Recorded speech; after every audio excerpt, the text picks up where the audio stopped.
Este video tiene por objetivo apoyar las actividades de estudio que desarrollarán en el pabellón correspondiente al paso práctico de sistema circulatorio, particularmente para el sistema arterial. El aparato cardiovascular o el sistema cardiovascular, ya hemos hablado en varias oportunidades que contribuye a la homeostasis del cuerpo mediante dos sistemas. Por un lado, o proceso. Por un lado, el transporte y por otro lado, la distribución de la sangre. En este sentido, es fácil entender cómo el sistema, por ejemplo, distribuye el oxígeno y a consecuencia de eso los nutrientes, pero también cómo traslada, por ejemplo, hormonas y a su vez retira desechos. Por lo tanto, los vasos sanguíneos son las estructuras que realizan estas importantes tareas y forman un sistema anatómicamente cerrado de conductos que reciben la sangre desde el corazón, la transportan hasta los tejidos del cuerpo y luego la devuelven al corazón. Así es como consideramos que en cierto modo el corazón se comporta dependiendo del lado. Por ejemplo, el lado izquierdo es el que bombeará la sangre al cuerpo, llevando la sangre oxigenada, y el lado derecho bombeará la sangre hacia los pulmones, haciendo posible que la sangre capte el oxígeno y descargue el dióxido de carbono en el sistema respiratorio. Entonces, a partir de eso ya conocemos y vamos a aprovechar la oportunidad para ver algunos conceptos previos que afortunadamente estos videos pueden servir para explicar, o más bien volver a enfatizar en ellos. Por ejemplo, acá hay una representación, un esquema del sistema circulatorio. Por tanto, la definición de arteria, lo cual ya lo hemos hablado varias veces, tiene que ver con respecto a vasos que sacan sangre del corazón.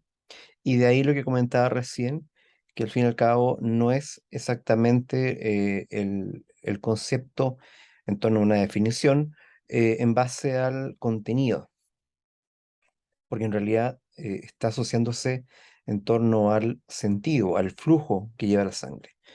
Ejemplo, todo lo que salga del corazón, en este caso, por ejemplo, sangre que está en baja concentración de oxígeno proveniente desde el ventrículo derecho, a través del tronco pulmonar y las correspondientes arterias pulmonares, se va a designar de esa forma, al igual que la aorta que sale del ventrículo izquierdo y saca sangre.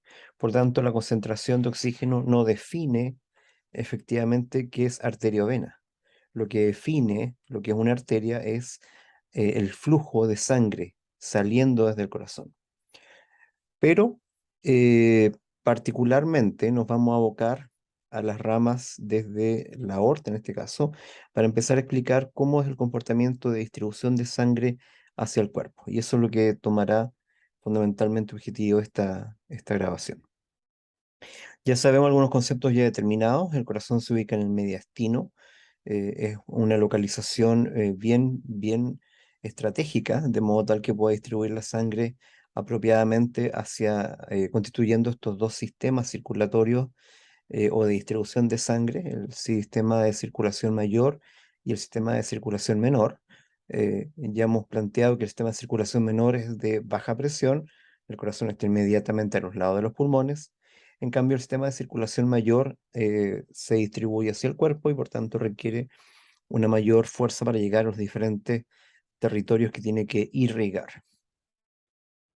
Acá ya tenemos un esquema en el que observamos una representación de la localización del corazón.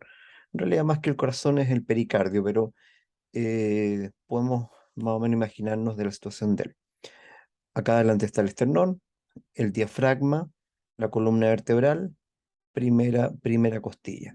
Por lo tanto, vemos cómo sale la aorta desde el corazón y la primera referencia útil que existe para poder diferenciar lo que es diferentes porciones de la aorta es lo que entendemos como una prolongación desde el ángulo esternal. El esternón es un hueso plano que se encuentra acá en el tórax, el cual tiene un manubrio, un cuerpo y un proceso sifoides. Particularmente entre el cuerpo y el proceso y el manubrio encontramos una articulación que en el caso del adulto se establece y se consolida como un ángulo, que se llama el ángulo esternal. Si prolongamos este ángulo external con una línea imaginaria, de modo tal que se nos represente un plano, este va a llegar a la vértebra T4, T5. Y eso va a servir para diferenciar el mediastino, este espacio que hemos hablado donde se ubica el corazón. Un espacio en realidad está completamente ocupado, no es un espacio, no es una cavidad. eh, Permite diferenciar este mediastino en un mediastino superior y un mediastino inferior. Y es por esa razón también que esta línea o este plano sirve para diferenciar aorta en una porción ascendente en el arco de la aorta y aorta descendente, la cual después se divide en aorta torácica y aorta abdominal. Por lo tanto, ya con eso tenemos una primera idea, una representación de cuál es el recorrido que va a empezar a hacer la aorta. Acá esta imagen, bastante característica, ahí se ve cómo el corazón, en este caso, ya lo tenemos expuesto una vez que se ha retirado el pericardio. El pericardio lo mostrábamos acá antes, previamente, esto ya lo hemos discutido, pero es útil considerar, por ejemplo, la presencia de reforzar esta idea. Existe un pericardio fibroso, grueso, inextensible, que envuelve el corazón, que es el que la mayoría de las veces el que estamos observando, y por la parte interna a él encontramos pericardio seroso, que se divide en un pericardio seroso parietal y un pericardio seroso visceral. Este pericardio seroso da cuenta finalmente de una cavidad pericárdica la cual contiene líquido, el cual líquido en una pequeña concentración, líquido pericárdico, va a facilitar los movimientos del corazón, o sea, en la fase de sístole y de diástole. Por lo tanto, en la imagen que estamos viendo acá, estamos viendo al corazón en el cual se extrajo el pericardio está cortado y por lo tanto vemos la emergencia de los grandes vasos, de los cuales puntualmente ahora nos va a interesar la presencia de la aorta. Ahí estaría aorta ascendente, acá el arco de la aorta, acá está el tronco pulmonar. Esto es vena cava superior. ¿Por qué razón, y esto también ha sido ya planteado, por qué razón encontramos diferencia entre los ventrículos? En este caso, esto es un corte horizontal sobre el corazón, observándose el ventrículo izquierdo y el ventrículo derecho, por tanto, esto es una vista superior, en el cual vemos claramente que las paredes del ventrículo derecho son más delgadas y las paredes del ventrículo izquierdo son mucho más gruesas. La razón es lo que hemos estado planteando hasta este minuto, la diferencia en los dos circuitos, un circuito, una circulación de carácter eh, sistémica, un circuito mayor, que es el que, de donde sale la sangre del ventrículo izquierdo, versus un circuito menor o circulación pulmonar que sale desde el derecho. Como se manejan con presiones diferentes, la cantidad de músculo o de miocardio, como vemos acá, presente en uno y otro es bastante diferente por esa razón, porque a la larga necesitamos de una generación de presión diferente. El ventrículo izquierdo generará una presión mucho más alta y tendrá una contracción eh, mucho más vigorosa que lo que corresponde al ventrículo del lado derecho, por la presencia de la musculatura. Aprovechamos de observar las otras capas, capa interna del corazón, que es el endocardio, y el epicardio, que en realidad es el pericardio seroso visceral que ya comentamos anteriormente. Por otro lado, sabemos que la sangre sale del corazón una vez que se ha producido la apertura de la arteria, perdón, de la valva que permitirá la salida desde el ventrículo izquierdo. Entonces, dentro de este esquema que está mostrando es una vista superior también. Esto corresponde al lado izquierdo y esto corresponde al lado derecho. Por tanto, estamos viendo las cuatro principales valvas. Está la valva atrioventricular derecha, la atrioventricular izquierda, o lo que ustedes deben conocer como la tricúspide y la bicúspide. Acá en la parte central, la valva aórtica y hacia anterior, la valva pulmonar. La valva pulmonar es la que va a controlar el flujo salida del ventrículo derecho hacia el pulmón a través del tronco pulmonar y la valva aórtica es la que controla el flujo salida del ventrículo izquierdo hacia la aorta. Así que ella es donde, ahí es donde se inicia como tal este sistema. Ahora, algo que no hemos comentado, pero es muy importante tener en cuenta, que los primeros vasos que emergen desde la aorta corresponde a las arterias coronarias. En la práctica, las arterias coronarias serían los primeros vasos y el corazón se asegura de tener inmediata perfusión a través de estos vasos, una arteria coronaria izquierda y una arteria coronaria derecha. Así que ya vamos a hablar de eso posteriormente, porque estos vasos tienen un proceso de irrigación, o sea, se llenan de sangre en fases diferentes a lo que corresponde al resto de los vasos normales. Pero para eso tendremos que profundizar más adelante otro aspecto. Acá está un típico esquema, este es un corte oblicuo del corazón en el cual se pueden ver las cuatro cámaras cardíacas y vemos flujos de sangre, las flechas lo están indicando, de modo tal que, por ejemplo, vemos cómo llega la sangre a través de la vena cava superior, la vena cava inferior, hacia el atrio derecho. Para que efectivamente ocurra lo que hemos estado planteando, de que la sangre salga desde el corazón a través de las arterias, tiene que cerrarse la valva tricúspide y abrirse la valva, en este caso semilunar pulmonar, para que la sangre vaya hacia el pulmón, hacia los dos pulmones, a través del tronco pulmonar y arterias pulmonares. Y lo mismo ocurre por el lado izquierdo. Se tiene que cerrar la valva bicúspide, aquí aparece como con el nombre de valva mitral, y tiene que abrirse la semilunar aórtica. Por tanto, ese es el momento en que sale la sangre desde el ventrículo izquierdo y sale por la aorta para dirigirse hacia el resto del cuerpo. Desde acá tendremos que analizar cómo va a ir hacia la cabeza, cómo va a ir hacia el cuello, hacia el miembro superior y cómo se seguirá distribuyendo hacia el cuerpo. Por eso nombraremos los principales vasos que distribuyen la sangre hacia esas regiones. Acá se ve una imagen como en transparencia de lo que es el corazón. Aquí está el arco de la aorta y ahí está lo que comentábamos recién. Tenemos arteria coronaria derecha y acá arteria coronaria izquierda con sus principales ramas. De modo tal que lo que hay que entender es que estos son los primeros vasos que emergen desde la aorta, aorta ascendente. Eh, ya decía que estos se perfunden en fase de diástole, no en fase de sístole, lo cual asegura el aporte sanguíneo inmediato hacia el corazón.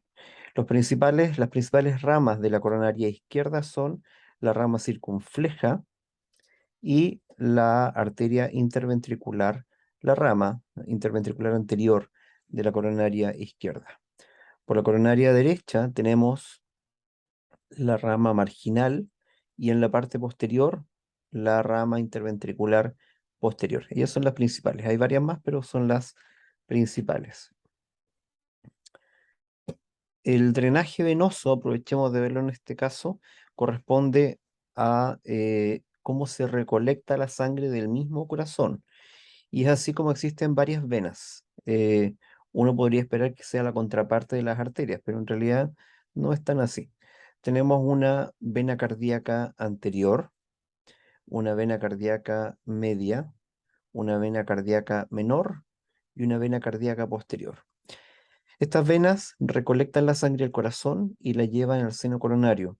Este seno coronario es el punto donde se recolecta la sangre del mismo corazón y el seno coronario tiene su apertura a nivel del atrio del lado derecho. Y ahí lo entrega, digámoslo de alguna forma, a él mismo, pero en esa cámara cardíaca, en el atrio derecho. Ahí es el término del seno coronario. Ahí se abre el seno coronario.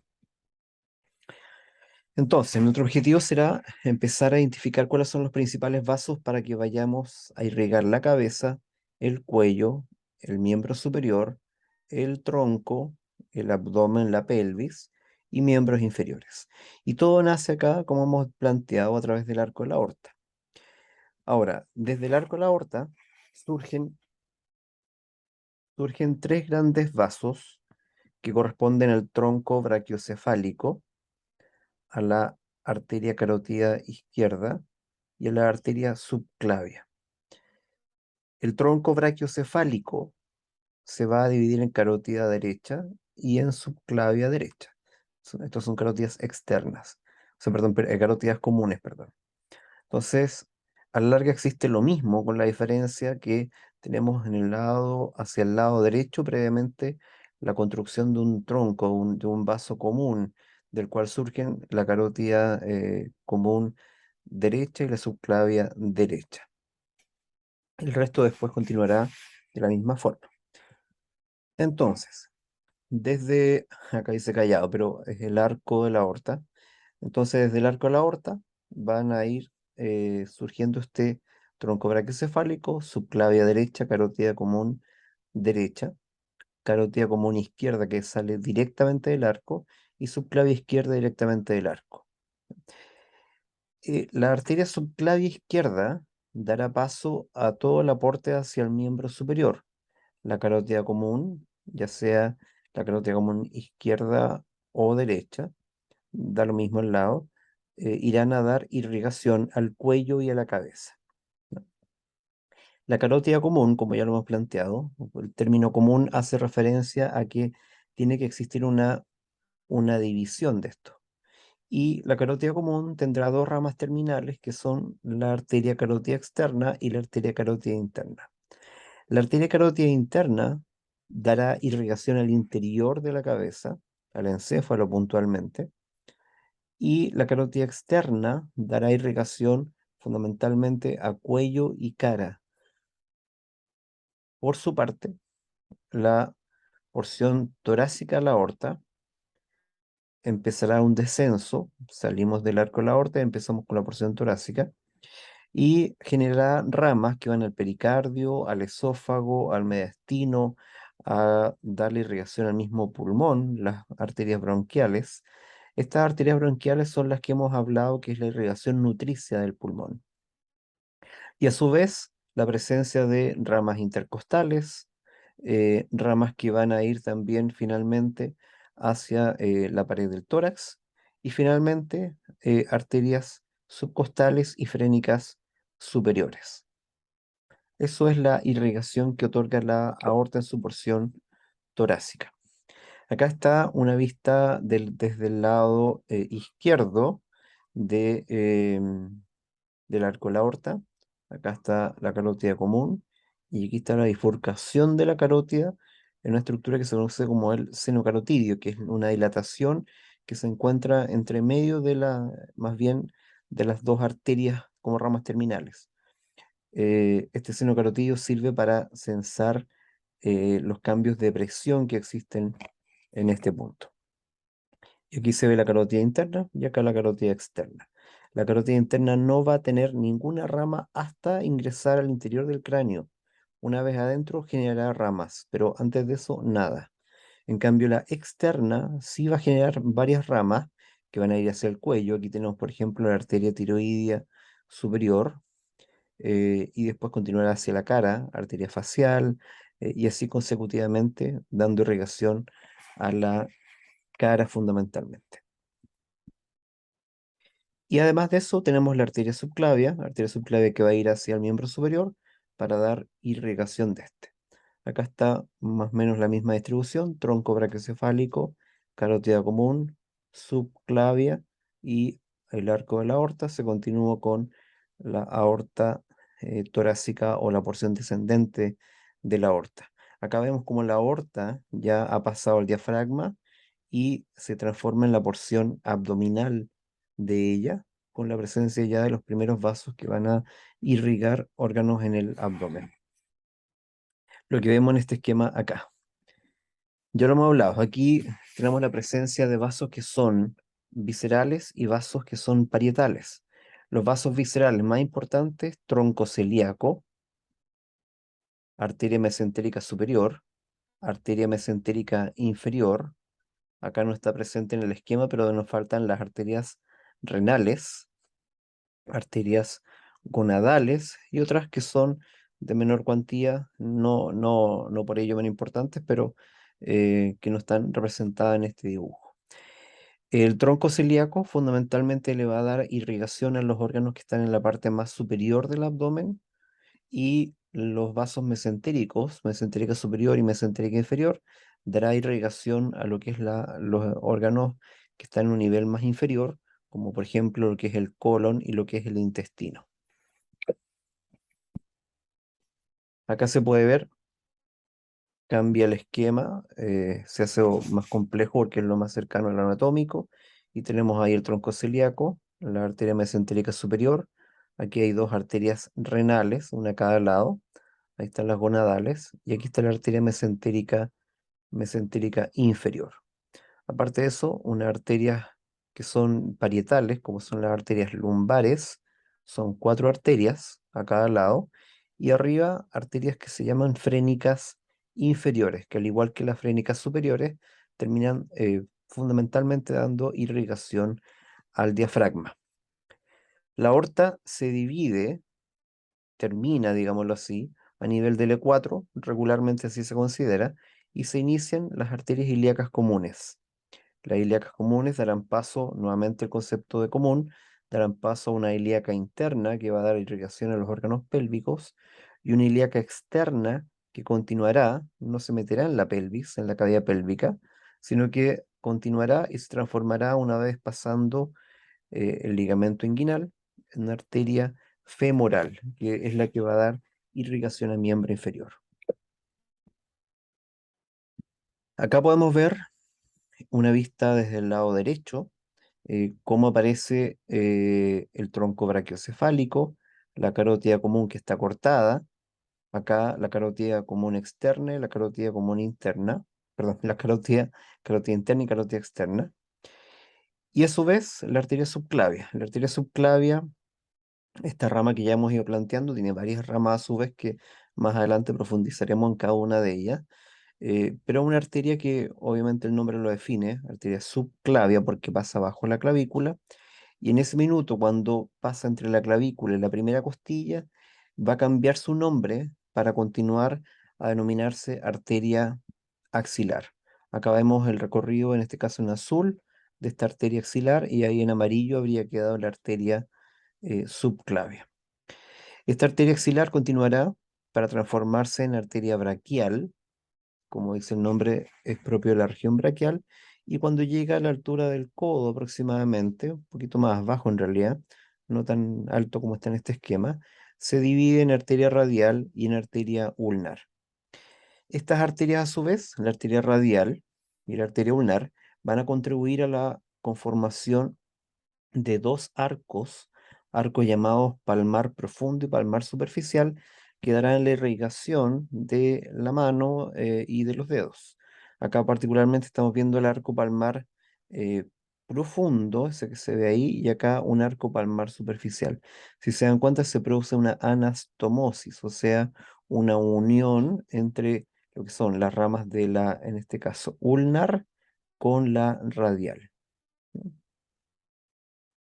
Acá se puede ver también la presencia de la arteria axilar, la arteria braquial, aquí está mejor esquematizado, arteria braquial, un rama importante de la braquial, la braquial profunda, y la división, aquí inmediatamente al lado de la articulación radio-ulnar proximal, entre una arteria radial y una arteria ulnar. ¿Ya? De aquí también salen unas arterias denominadas interóseas. Hay un tronco inicial, un tronco común, interósea común y una interósea anterior y posterior. Y acá podemos ver cómo viene nuevamente más aumentado la presencia de la arteria ulnar y la radial. Y de aquí vemos cómo se producen anastomosis. Aquí estaría el arco palmar superficial. Esa es una mezcla entre la arteria radial y la arteria ulnar.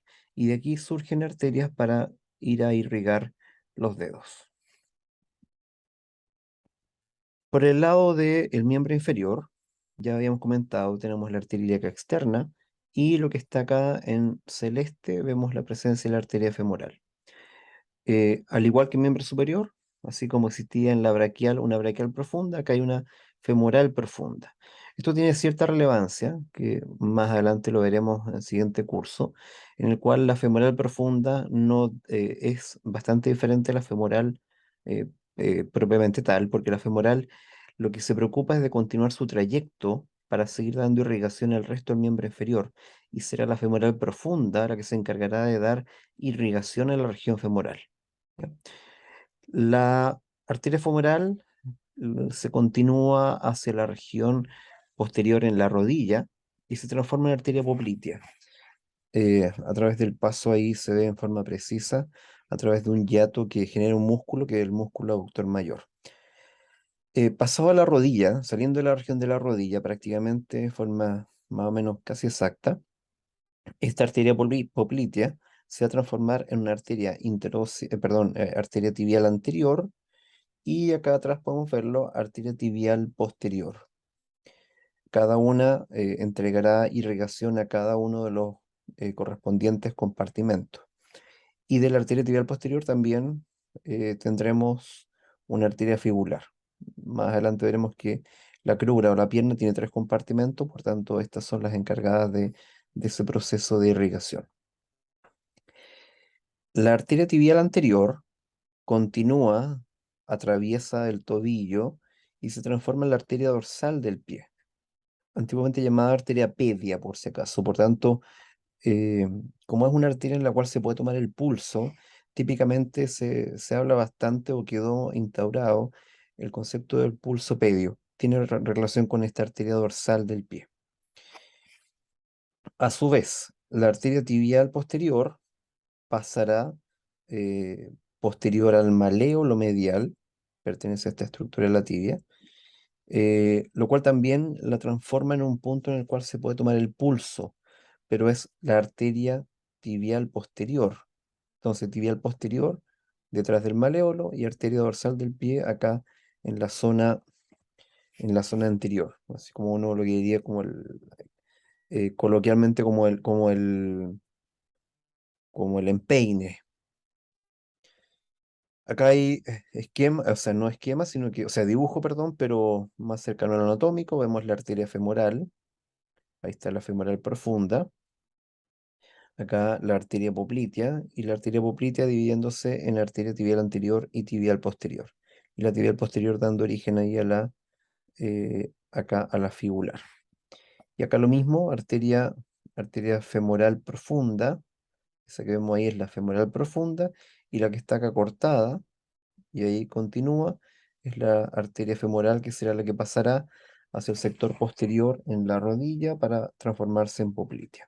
Acá lo podemos ver, ahí está la poplitea, acá está la división en tibial anterior y tibial posterior, y la tibial posterior ahí en fibular, como ya lo habíamos comentado.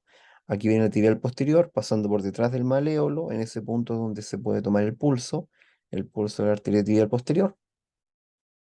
Y finalmente, la tibial anterior, vemos cómo al llegar al pasar el tobillo y pasar el pie, se transforma en la arteria dorsal del pie, que es la que va a ser el origen de este sector ya característico, como decíamos, para tomar el pulso más periférico en el miembro inferior, que es la arteria dorsal del pie, o pulso pedio, como comentaba anteriormente.